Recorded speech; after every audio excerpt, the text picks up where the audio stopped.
4. günün sabahından günaydın. Şu an Karayüz'deyiz. Saat sabah 6'yı 20 geçiyor. Bu gece hiç uyuyamadık.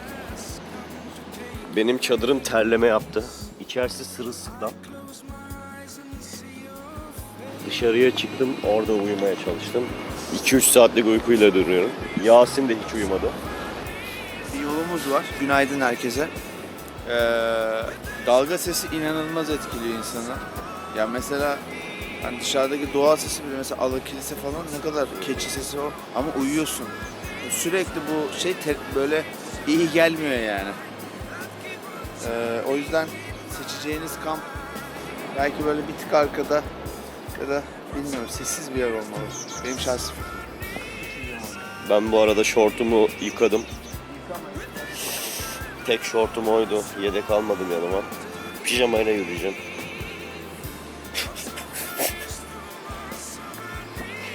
Hadi toplanalım. Bütün eşyalarımız nemli, ıslak. Her şey nemli, her şey. Tişörtler nemli, çanta nemli, kamera nemli, telefon nemli. Haydi bakalım, devam.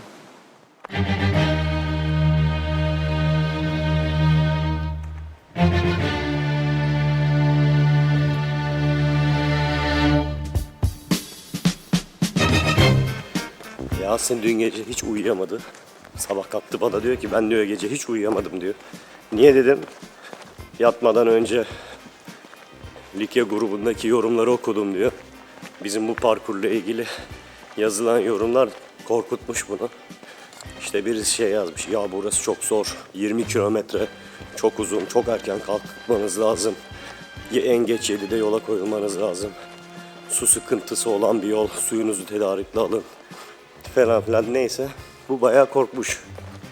Strese girmiş, uyuyamamış. Sabah bana anlatıyor. Onun diyor bak, Gelidonya'ya kadar diyor durmak yok, dinlenmek yok, beni tembihliyor. Bu kamp attığımız yerden Gelidonya Feneri 7 kilometre. Bak diyor 7 kilometre yürüyeceğiz, tamam mı?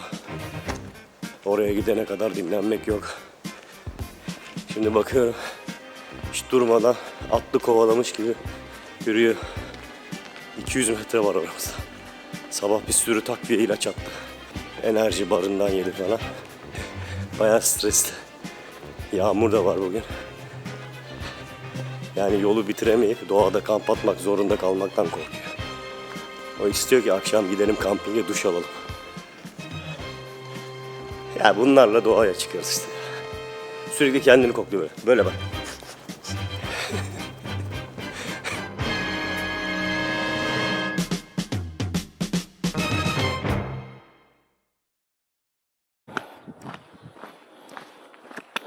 Evet, yarım saat oldu tam yürüyüşe başladı. Bugün yapabilirsem tabii Ege ile birlikte.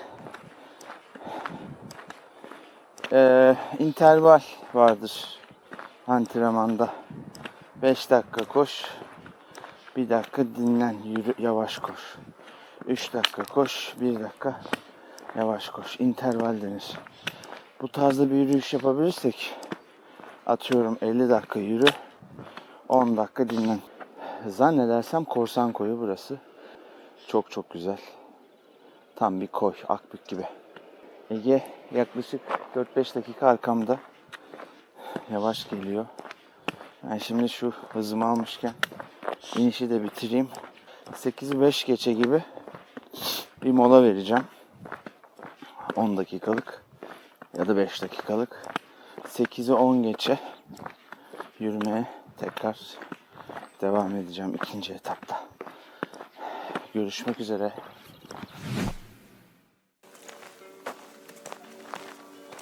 Çantamızı falan bir ayarlayalım ya. Evet, bir su içelim. Su içelim. 5 dakika şu an. 5 dakika. Tam bir saat oldu. 7'yi 10 geçe çıkmıştık. 5 dakika dinlenelim. Aynen öyle. Ondan sonra devam. Çok iyi oldu. Bu sinekler de yine başlamışlar gelmeye. Evet. Derinden beri onları gördüm. Görünce hemen geliyorlar ya, gıcık gıcık. Bu sabah bir tane çikolata ve bir Red Bull'la kahvaltı yaptım. enerjim yerimde duramıyorum. 3 saat uyku olmasına rağmen. Siz olun, kamp atacağınız yeri İyi seçim. iyi seçin. Aslında yolumuzun üstünde güzel kamp yerleri Evet varmış. abi. Ama hep çam. Ama hep çam. kapalı yerleri var ya, oralarda atabilirdik ama Evet. şu sinekler çok sıkıntı. Benim yüzümü yıkayacak yer arıyorum. Yok. Çok güzel. Asfalt olmasına toprağa razıyım. Ben de.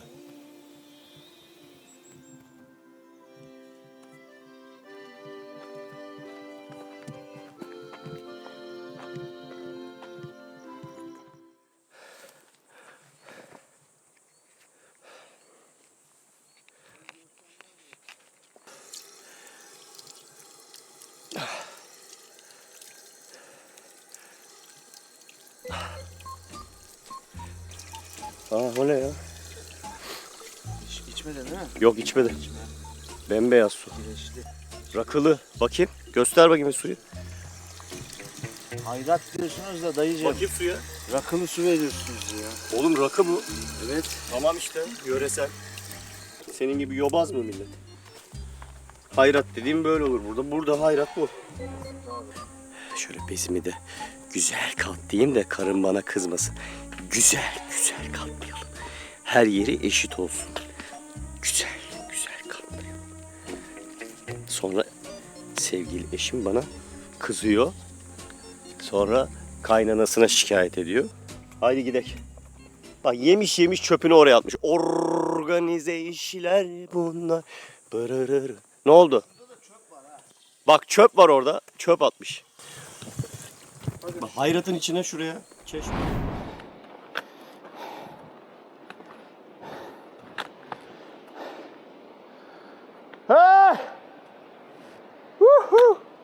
Şu an herhalde 50-60'larda kalacağız. 50-60'lardan 400'e çıkacağız.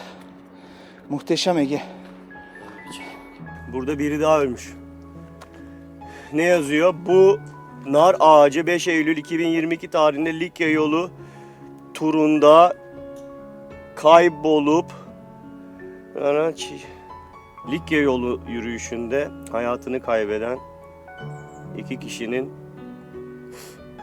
anıtıyla karşılaştık. Bu da ikincisi. Parçalamışlar ya, şaka gibi. İnanılmaz bir şey. Buldun mu? İnternetten buldu Yasin. Kimmiş o? Uğur Çiçek. Uğur Çiçek. Uğur Çiçek. Allah rahmet eylesin. Allah rahmet eylesin ya. Hadi bakalım. Baktım da. Ölüm ancak birisini yaşamaya değer bir hayattan yoksun bıraktığında bir talihsizlik olurdu. Bu eşsiz kültürel yolu yürümek için genç yaşında buralara gelmiş olmak yaşamına değer verdiğini gösterir. Hayata veda ettiği yerde onun anısı için dikilmiş küçük nar ağacı onlara ölümü bir kez daha hatırlatmıştı.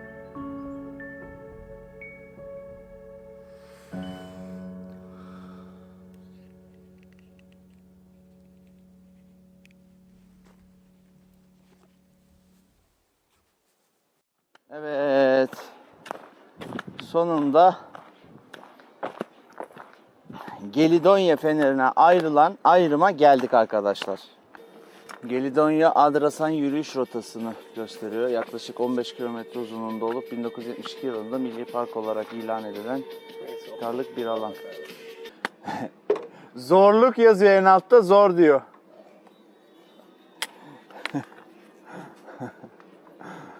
Anam anam. Yeter yeter.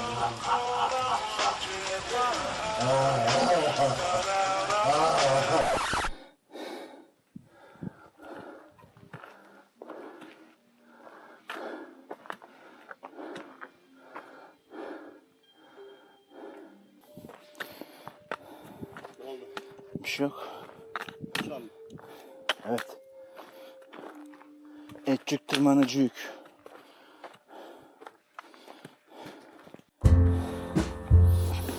Fener'e çıkışa başladık. Yaklaşık 2 saat 20 dakika oldu. Dinlenmelerle birlikte toplam. Çok iyi bir sürede geldik. Tırmanışı bitirdikten sonra sağa dönüşte Fener'i görmüş olacağız. Fener'e çıkış epey bir zorlu.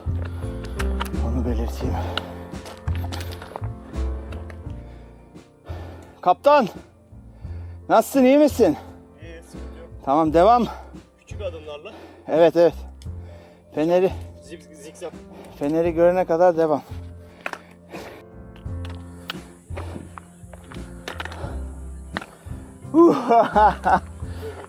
Ya ağlamak istiyorum şu an. Çok güzel. Çok güzel. Geldik mi? Vallahi geldik. İşte orada. Gelidonya Feneri. Gelidonya Feneri'ne geldik.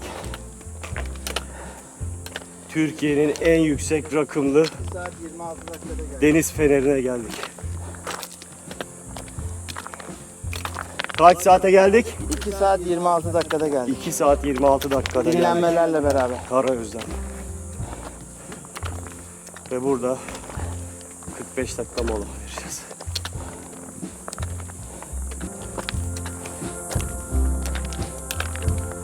İşte bu be. İşte bu. Harika.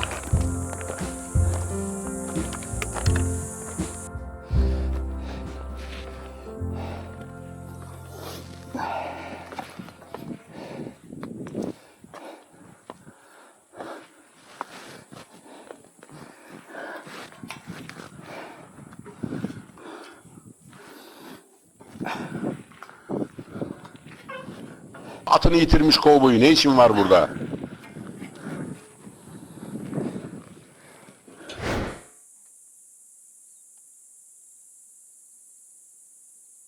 Türkiye'nin en yüksek konumdaki feneri.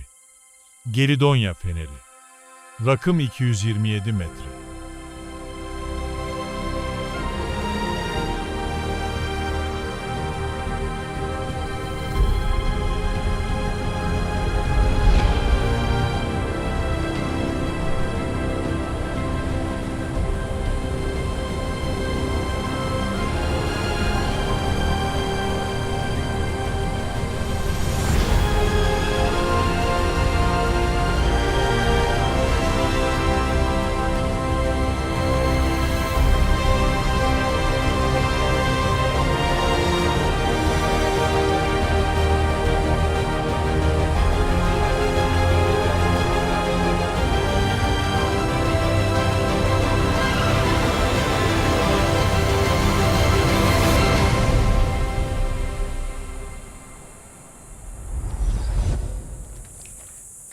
...60'larda bir sünger avcısı tam bu uçta şey buluyor, batık buluyor. Gelidonya batığı. Bodrum'da görmüşsündür onu. Bakır külçeler var. Mısır'dan getirdiği ticari eşyalar var. Muazzam öneme sahip sualtı arkeolojik kazı alanı orası. Hatta o arkeolojik araştırmayı yapan soy ismi Boss. Sualtı arkeolojisinin babası vefat etmişti 2014'te mi 2016'da mı? O yapmıştı orada çalışmayı biriyle beraber. Vay be. Hayal etsene ya bundan 3300-3500 yıl önce buradan böyle gemiyle geçiyorsun. Tabii o zaman gemiler uzaktan gidemiyor. Kıyıdan gitmesi lazım. Tabii Artık ne yaşadıysa orada. Ya düşünsene o zaman buradan geçiyorsun.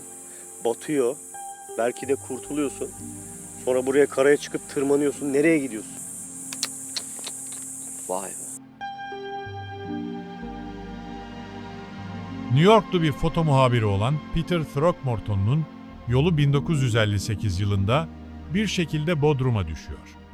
Buradayken mandilincinin kaptanı ve sünger avcısı Kemal ile tanışıyor. Kemal ona su altındaki bir gemi kalıntısından bahsediyor. Ve hatta gelecek yıl onu dinamit ile patlatacağını söylüyor. Peter, Kaptan Kemal'i bunu yapmaması için ikna ediyor. 2 yıl sonra Pennsylvania Üniversitesi Arkeoloji Bölümünün sponsorluğunda geleceğin sualtı arkeolojisinin babası olarak ünvan yapacak olan George Bass'le geri döndüler. 3300 yıllık geçmişe sahip olan bu bronz çağı ticaret gemisinin hikayesi böyle başlamıştı.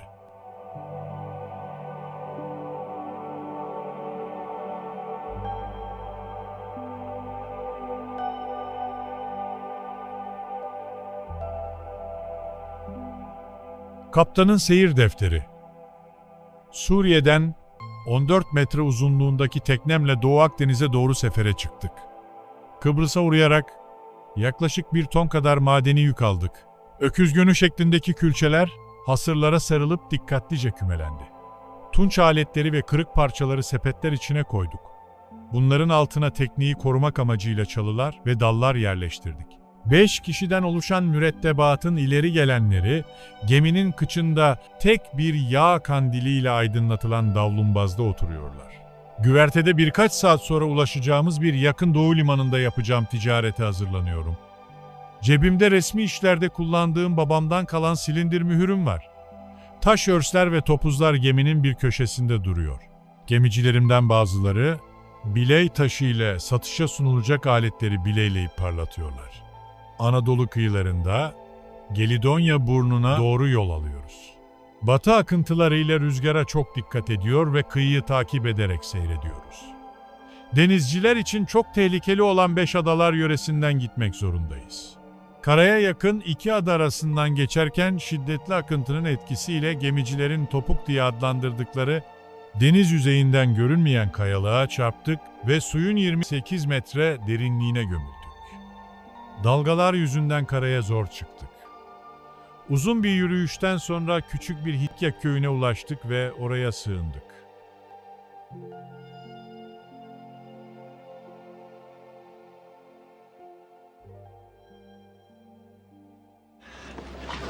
I've never ever seen gold like that underwater. You joke. Gold.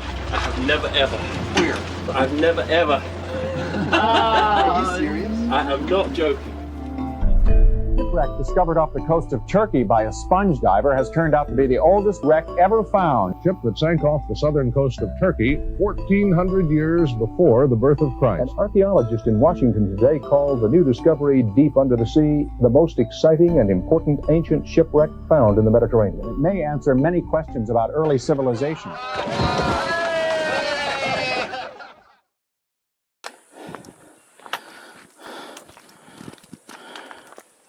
Evet. Gelidonya Gölge bir yer bulursan mola verelim. Fenerinden çıkmış bulunmaktayız.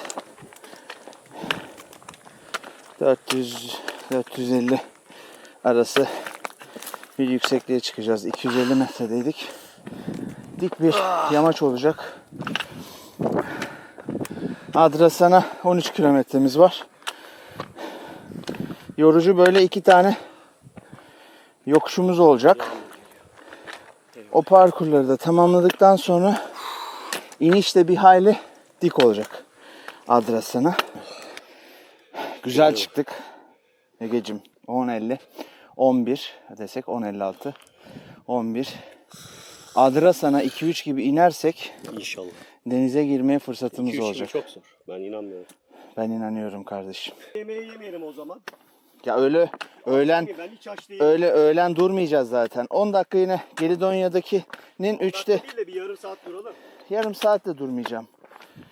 Bir yemek derken abur cubur yeriz. Aldıkların var ya. Aç değilim, bir de bende konserve var. Ne yapacağım onları ya? Benim mi? Akşam yiyelim onları. Ne? Anlamadım, bir daha söyle. Dünkü izlediğim videoda Ha. adam Gelidonya'da Kasım ayında kamp atıyor. Bir arkadaşıyla. Çadır madır ıpıslak. Sonra çıkıyorlar. Bu kayalar nasıl kayıyor biliyor musun? O ağaçlar yeni devrilmiş biraz. Vallahi Şahin avına daldı. Yağmur yağacak arkadaşlar. Oh, çok iyi oldu ya. Vallahi sevdim. Vallahi serinleriz. Bak, yağmur bulutları. Oh. Burası güneşle çıkılacak bir yer değil. Mümkün değil, güneş varken çıkamazsın. Ah. 3 adalar arkamızda kaldı. Sulu adayı görebilsek.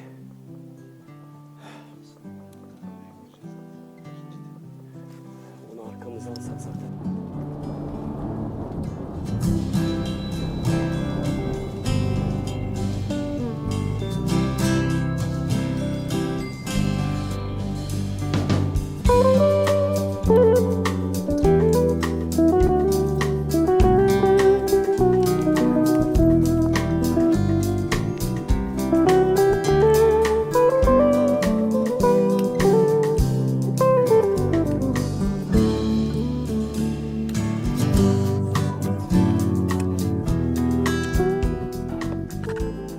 Water Island. That's in Antalya. For address and Gun Liquor Road. I like this. Bu gene üfledi mi lan? Delicious. Arkadaşlar, ilk tırmanışı yaptık. İlk dik inişimizi de yapıyoruz. Hafiften başlamıştı. Şimdi vay be. Woo! Ege, burada drone uçurmazsan sana yazıklar olsun. Ben burada dururum arkadaşlar. Kimse kusura bakmasın. 5 dakika mola. 5 dakika mola.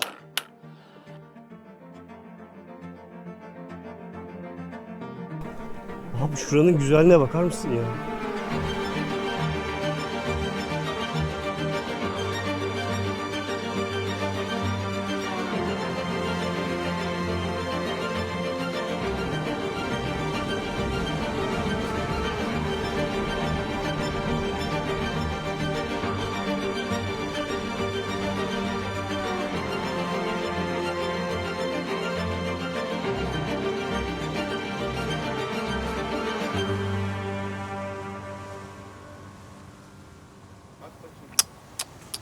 Renklere bak ya. Nasıl, iyi geldi mi çocuğum? Müthiş ya. Lan oğlum hani 10 kilometre kalmıştı. 11 kilometre yazmış jandarma buraya. Allah kahretmesin ya. Ben de sevinmiştim ona düştük diye. Biz akşam 7'de oradayız, ben sana söyleyeyim. Hiç öyle ümitlenme 3'e. 2-3 orada olamayız. Yağmur yağarsa 1 saat daha koy. Bak sandal ağaçları.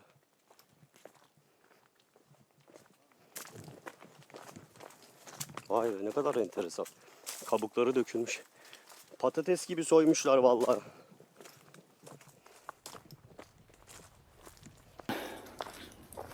Beklenen yağmur geldi arkadaşlar. Şu anda çok yoğun değil. Hazırlıklıyız. Bekliyoruz. Bakalım.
Merhaba.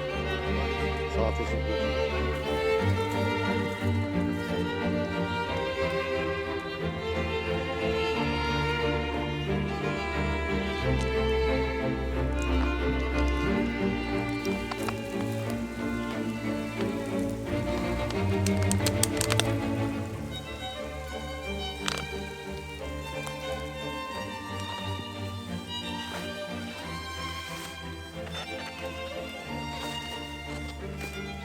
Kaldır da altına.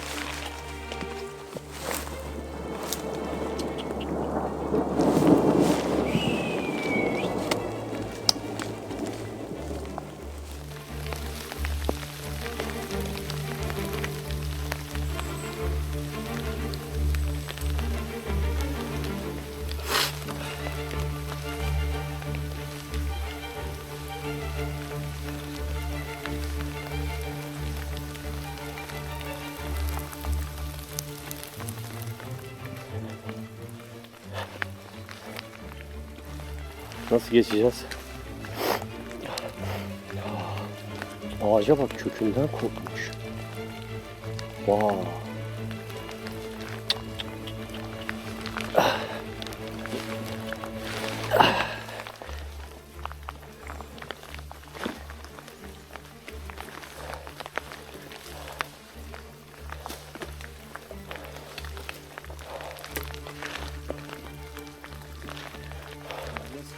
Tam bir macera yani.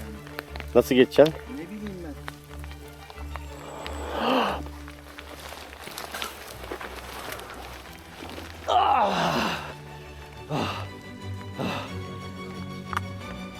Dizini değdireceksin yere, değdirdim. Mecbursun. Böyle geçiyor mu? Geçer. Geç. Yengeç yürüyüşü yap. Kaplumbağa sırta bak. Sırta bak. Kaplumbağa gibi. Arkanda ağacın dalı var. Kafana vurursa omuriliğin patlar. Sonra burada sakat kalırsın.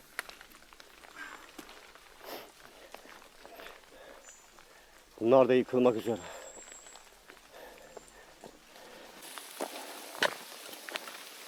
Evet. Birkaç video önce hiç yağmura yakalanmadık. Yeter, yağacaksa yağsın dedik. Ufak tefek çisiledi falan. Derken şu an 5. sezonumuzda ilk defa böyle bir yağmura yakalanıyoruz. Tehlike çok daha fazla ve ayaklar çok daha çamur olacak. En sevmediğim şey Ege.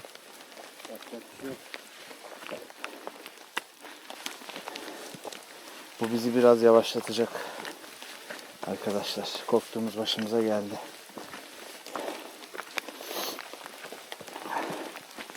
Çünkü daha önümüzde çok dik bir tepe çıkışı var. Umarım o vakte kadar geçmiş olur. Yoksa sıçana döneriz.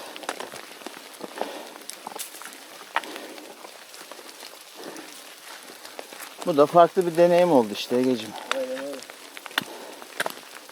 Her dakika güllük gülistanlık olmaz. Hoş.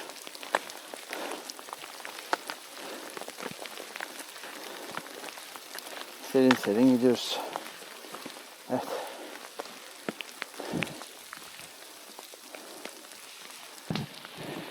Vay vay vay vay. Aha.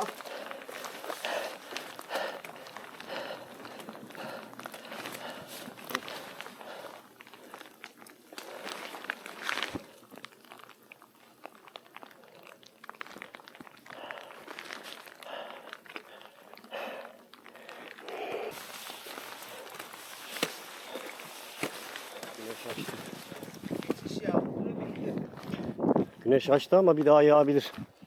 Keşke bir daha yağmura kalmadan Adrasan'a ulaşabilsek. Oğlum ağzım açlıktan şey kokuyor. Ölü fare. Of, piştim ben bunun içinde. Ah.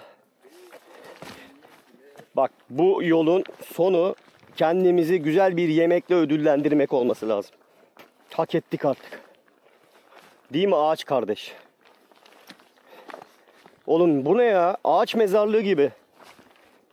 Bak, İşte bak, görüyor musun? Hayat. Life finds a way. O gidiyor bu geliyor. O gidiyor bu geliyor yavrusu. Bak, bir tane de burada var. Hayat böyle bir şey işte. Bazı sonların başlangıçlara sebebiyeti olurmuş. Rüyamda Matrix gördüm ya. 5. filmini gördüm. Çok güzeldi. Bence duralım artık. Biraz dinlenelim. He? Anlamadım. Çıkartalım mı? Bilemiyorum. Ne yapalım? Daha gelir mi yağmur? Gelirse bir daha giyeriz. Ne yapalım?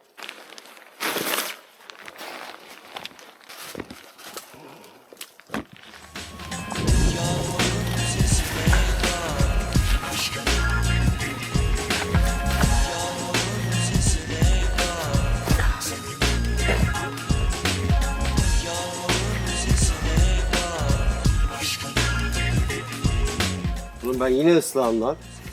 Tero. Ha. Tersi. Yani bir işe yaramadı diyecektim. Seni kaybettim, beni terk ettin, hayatımı mahvettin, onca güzel anıları kirlettin. Ama bak bu nedir ya? Oğlum bu ne lan, ben bu ayakkabı yeni aldım, taksidi bitmedi. Anla avradı, gerek yok demek. Ne yapacağız şimdi? Enerji alın, kendimize gelelim. Ayak, Gözlerim, sol gözüm görmüyor arkadaşlar. Zaten bu gözümde düşüklük var kapağında. Ne neyim ya? ıslak bölgeye nasıl ulaşacağım ben? Ya ben bu deneyimle yaşamak istiyordum. Hep YouTube'da videolarda izliyordum. Canım çekiyordu böyle yağmurda nasıl olur diye. Tamam yeter artık. Bu kadar.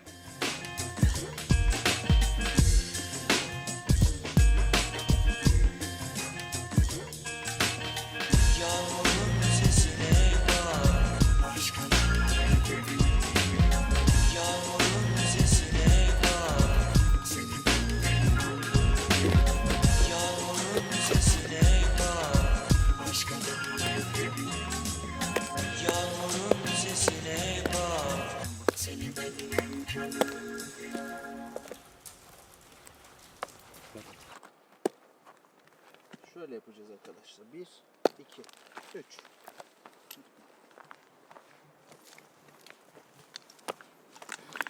E, 3 kilometre kadar tırmanacağız. Kalan zaten 8 kilometremiz var. 5 kilometre aşağı ineceğiz. Eğimden ineceğiz. Kaçtan kaça çıkacağız 3 kilometre içinde? 100 metreden 400 metreye çıkacağız. İyi 3 kilometre güzel. Yani kilometre başına 100 metre gibi tırmanacağız İyi. gibi. Allah şükürler olsun. Çok tırmanma. Hadi bakalım o zaman başlayalım tırmanmaya. Ne kadar ağaç gördük be. Vallahi. Bu sene yıkılmış ağaca doyduk. Ama şuraya bak ya, nasıl dağılmış yani her yer.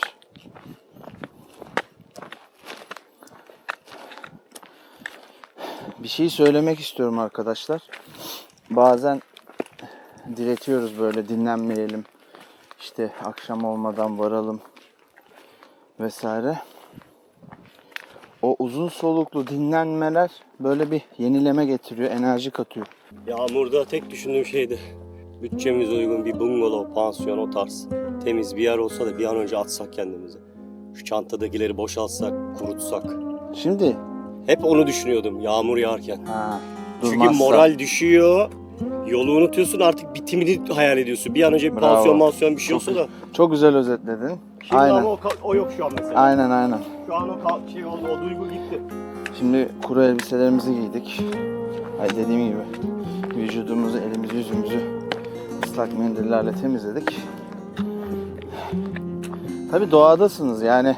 Aynen Doğa çıkıyorsan bu şartları göze alacaksın. Hayat beraber şey. Ve Ege'ye ben alma demiştim. İyi ki almış. Buradan tekrar kendisine teşekkür etmek istiyorum. Neyi almış? Yağmurluklarımızı almış. Evet, gördüğünüz gibi doğanın perili perdelerinde ilerlemeye devam ediyoruz. Biraz sonra tekrar görüşürüz. Haydi. Görüyor musunuz nasıl geçiyoruz? Vay be. Yani tam kapatacağım, başka bir şey çıkıyor karşıma. Tam karşımda Suluada var mesela.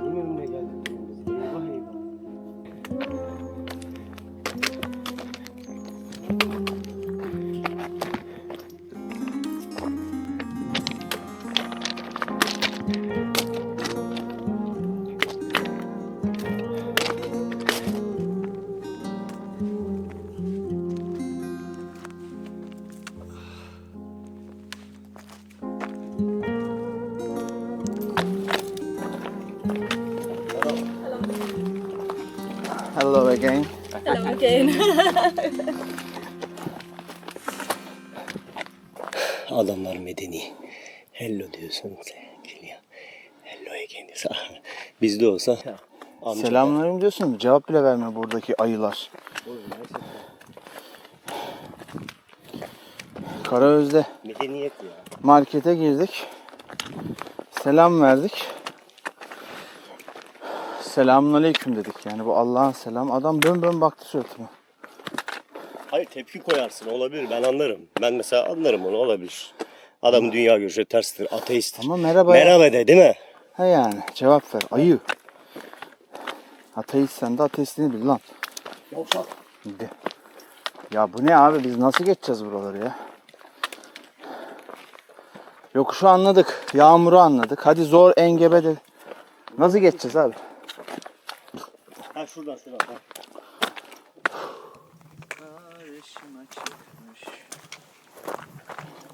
Nasılsın? Yoruldun değil mi? Yoruldum ama böyle bittim mi öldüm değil yani. Ben bittim öldüm ya. Bana de ki bu akşam gidelim.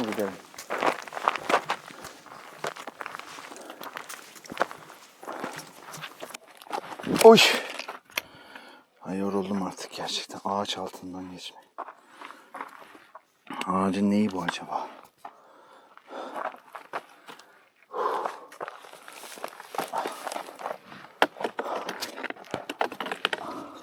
Dinlenelim biraz. Vallahi dinlenelim ya. Bence de. Güzel de bir yer.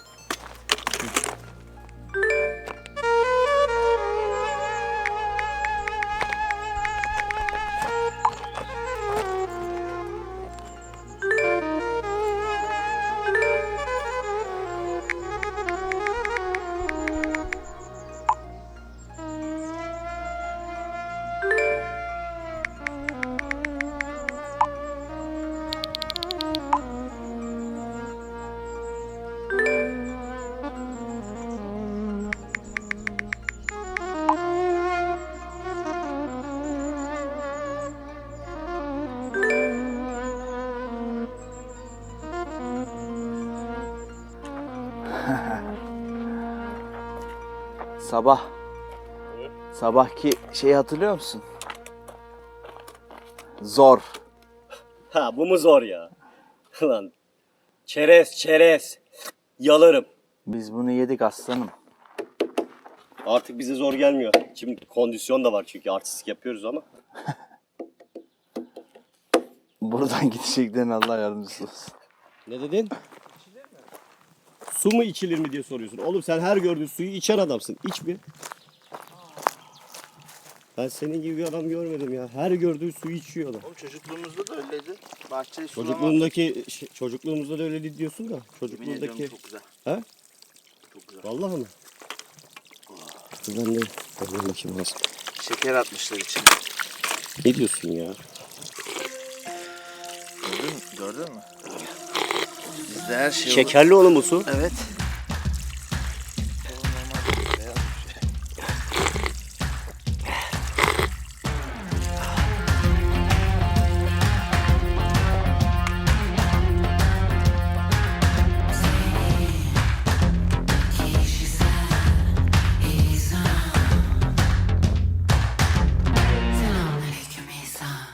Akdeniz'in cenneti.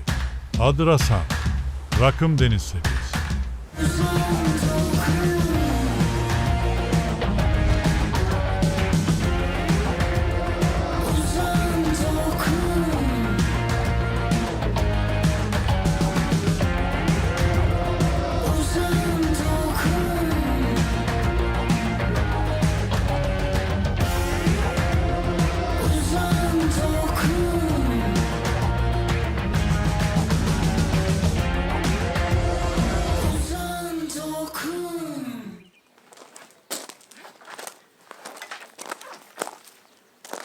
Ve nihayet Adrasan'a geldik. Bugün telefonuma göre 27 kilometre yürümüşüm. Ama yaptığımız rota 21 kilometre. Tabi işte Gelidonya'da biraz yürüdük. Biraz oraya gittik. Şimdi yemek yemek için bir daha yürüdük gibi. Ayaklarımızı hissetmiyoruz. Topuklarım özellikle.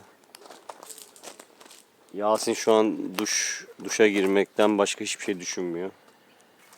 Hadi bakalım biz bir çadırımızı toplayalım. Benim önce çadırdan önce